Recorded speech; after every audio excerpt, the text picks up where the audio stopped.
Online TV. Ni Juni mosi. Tumeianza miezi miwili ya mwisho kabla ya mchakato wa uchukuaji wa fomu za kugombea. Kabla kuanza mchakato wa uchukuaji wa fomu za kugombea urais wa Jamhuri ya Muungano wa Tanzania, urais wa serikali ya Zanzibar, ubunge, uwakilishi na udiwani haujafanyika rasmi kwa ngazi ya tume ya uchaguzi. Pamoja na chama cha wananchi CUF kupaza sauti mara kadhaa na kutoa wito kwa Dr. Samia Suluhu Hassan kukaa na wadau wa demokrasia ili kujenga mustakabali wa pamoja, kuhakikisha kwamba uchaguzi mkuu wa mwaka 2025 unafanyika na unakuwa huru na haki. Bado hakuna majibu ya moja kwa moja kwa rais yanayoashiria dhamira ya kuwarudisha Watanzania pamoja kupitia uchaguzi huu. Hivyo tunalazimika kurudia kwa msisitizo mkubwa kabisa kwamba uchaguzi mkuu wa mwaka 2025 ndio utakaojenga imani na heshima kwa Rais Samia na taifa endapo utakuwa huru na haki. Na kinyume chake utaidhalilisha taifa letu kimataifa na kuharibu kabisa heshima ya nchi yetu. Tunarudia kumsihi rais awaite wadau wa uchaguzi ili kujengeana matumaini na matarajio kwamba uchaguzi mkuu wa mwaka 2025 hautakuwa marejeo yaliyotokea kwenye uchaguzi wa serikali za mitaa wa mwaka 2019, kwenye uchaguzi mkuu wa mwaka 2020 na uchaguzi wa serikali za mitaa wa mwaka 2024. Ndugu wanahabari, alipokuwa anatoa hotuba ya ufunguzi ya kikao cha Baraza Kuu la Uongozi la Taifa Mei tarehe 29 mwaka huu, mwenyekiti wa chama aliongea kwa uchungu dhidi ya matukio ya utekaji, utesaji na mauaji yanayoendelea kufanyika nchini, na hakuna dalili wala matumaini yoyote yale kwa matukio haya huwa yatafikia mwisho. Ni wakati muafaka sasa kwa serikali kuhakikisha wale wote waliopotezwa wanapatikana na ripoti zao za uhakika zinatolewa kuhusu watekaji. Samahani.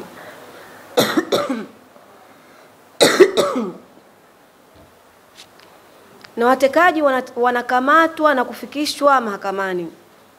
Aidha, na namna yoyote ya kujaribu kuwashughulikia kwa lengo la kuwanyamazisha wale wote wanaopaza sauti kuhusu matukio haya ya utekaji bila ya kujibu hoja na kueleza mikakati ya kukomesha vitendo hivi haiwezi kupokelewa vyema na Watanzania.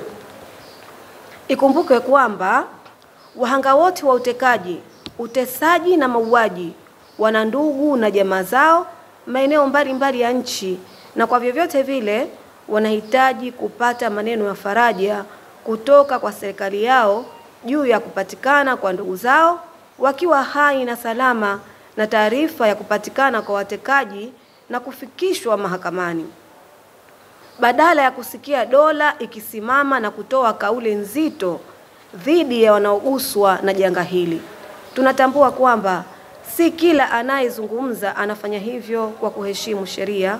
Hata hivyo, baada ya kuhimiza serikali kuchukua nafasi yake pale jinai zinapofanyika wakati wa kuzungumza, bado tunaamini kwamba serikali ina wajibu mkubwa zaidi katika kuwapa Watanzania majibu ya uchunguzi kuhusu kadhia yenyewe ya utekaji, utesaji na mauaji, na jukumu la kushughulikia wanaokeuka sheria na kuvuka mipaka wakati wa kuzungumzia kero mbalimbali ibakishwe kwenye vyombo vya kisheria ikiwemo mahakama. Ndugu wanahabari, CUF, chama cha wananchi, kitashiriki uchaguzi wa mwaka 2025 kwa kusimamisha mgombea wa urais wa Jamhuri ya Muungano wa Tanzania, mgombea wa urais wa Zanzibar, wagombea wa ubunge, wagombea wakilishi na wagombea wa udiwani nchi nzima. Tunatoa wito kwa wanachama na wananchi wanaotaka kugombea nafasi hizo kupitia CUF, chama cha wananchi, wafanye hivyo kwa kuzingatia sheria za nchi, katiba na kanuni za chama chetu. Ndugu wanahabari, CUF chama cha wananchi ni taasisi. Katiba ya CUF chama cha wananchi mwaka 1992 toleo la mwaka 2019 imeainisha vyombo mbalimbali vya kiuongozi ndani ya chama kuanzia ngazi ya tawi mpaka ngazi ya taifa. Aidha, kwenye ngazi ya taifa, katiba pia imeweka wajibu, mamlaka, madaraka kwa vyombo mbalimbali na mipaka yake. Hivyo maamuzi ndani ya CUF chama cha wananchi hufanywa na vyombo mahususi na yanatarajiwa kufanyika kwa mujibu wa katiba na kanuni za chama chetu.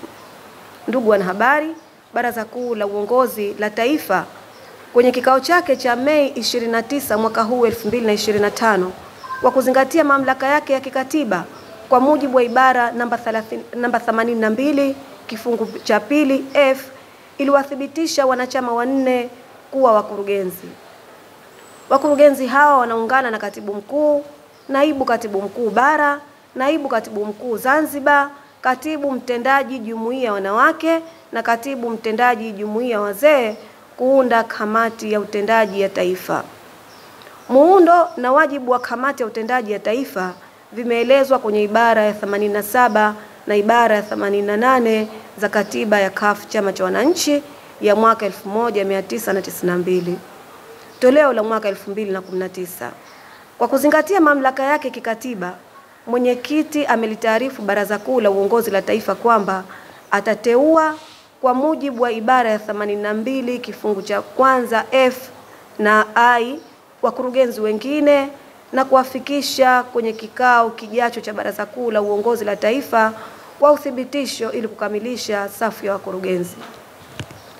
Ndugu wanahabari, kwa mujibu wa katiba ya CUF chama cha wananchi ya mwaka 1992 toleo la mwaka 2019 ibara ya 88 kifungu cha kwanza K, miongoni mwa wajibu wa kamati ya utendaji ya taifa ni kama ifuatavyo: kuwateua na kuwapangia kazi watendaji na watumishi wa chama wa makao makuu, ofisi kuu na ofisi nyingine zinazoanzishwa na Baraza Kuu la Uongozi la Taifa.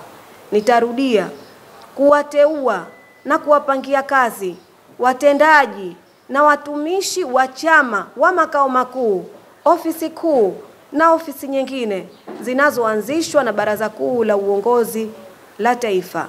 Hiyo ni ibara ya 88 kifungu cha kwanza K ya katiba ya CUF. Katika kutekeleza wajibu huu wa kikatiba na kwa kuzingatia muda mfupi uliopo kuelekea uchaguzi mkuu wa mwaka 2025, kamati ya utendaji ya taifa kwenye kikao chake cha dharura cha Ijumaa Mei 30 kilichofanya uteuzi wa watendaji wa ziada kuwapangia kazi ili kuongeza nguvu ya kiutendaji kuelekea lengo kuu la kushika dola kupitia uchaguzi mwaka 2025. Ndugu wanahabari, tungependa kutumia fursa hii kutoa ufafanuzi kwa wanachama na viongozi wa ngazi mbalimbali Tanzania bara na Zanzibar kwamba majukumu ya kiutendaji kwenye ofisi za chama za makao makuu Mtendeni na ofisi kuu Buguruni yapo chini ya mamlaka ya kikatiba ya kamati tendaji ya taifa kwa mujibu wa ibara ya 88 ya katiba CUF chama cha wananchi ya mwaka 1992 toleo la mwaka 2019. Na wasimamizi wakuu wa watendaji ni manaibu katibu mkuu. Ibara ya 99 kifungu namba 1 chini ya katibu mkuu ambayo imezungumziwa katika ibara 96 kifungu cha kwanza Aidha, huu ni muda muafaka sasa kwa wajumbe wa Baraza Kuu la Uongozi wa Taifa kwenda kufanya kazi katika kanda zao kwa mujibu wa ibara ya 82 ya katiba ya chama cha wananchi CUF ya mwaka 1992 toleo la mwaka 2019. Pale fursa itakaporuhusu, kamati ya utendaji ya taifa kwa mujibu wa ibara ya 88 kifungu cha kwanza G itaandaa na kuendesha mafunzo ya uongozi kwa wajumbe wa Baraza Kuu la Uongozi wa Taifa ili hatimaye kumwezesha kila mmoja kutambua wajibu wake, haki na mipaka ya mamlaka yake, ili kila kinachofanyika kilenge kukiimarisha chama badala kukidhoofisha kwa chochote kinachoweza kufanywa bila kujua. Ndugu wanahabari, mkutano wetu huu utapungua uzito kama hatutagusia chochote kuhusu ushindi wa Profesa Mohamed Janabi. CUF Chama cha Wananchi tunatambua Profesa Janabi kwa utendaji wa uongozi wake uliotukuka uliopelekea mapinduzi makubwa katika uendeshaji na usimamizi wa hospitali ya taifa Muhimbili, na kwa kazi kubwa ya kutoa elimu bure kuhusu namna bora ya kutunza afya yetu. Tunatumia fursa hii kumpongeza kwa dhati kabisa ndugu yetu Mheshimiwa Profesa Mohamed Janabi kwa kuteuliwa kuwa mkurugenzi wa Shirika la Afya Duniani WHO kanda ya Afrika. Ndugu wanahabari, tunamalizia kwa kurejea kuwakumbusha Rais wa Jamhuri ya Muungano wa Tanzania. Ndugu wanahabari, tunamaliza kwa kurejea kuwakumbusha Rais wa Jamhuri ya Muungano wa Tanzania na Rais wa Serikali ya Mapinduzi Zanzibar kwamba amani ni zao la haki.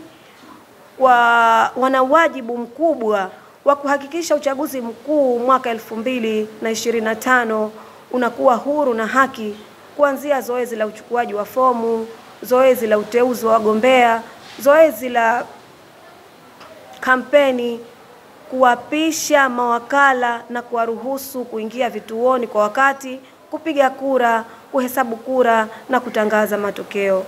Kwa mamlaka yao, wana nafasi kubwa ya kulinda amani kwa kuhakikisha haki inalindwa na kuheshimiwa. Wanayo nafasi kubwa ya kuamua ama nyuso zao zing'arishwe kwa nuru ya haki au mikono yao itapakae damu za Watanzania kutokana na namna uchakato uchaguzi mkuu utakavyoendeshwa. KM Online TV.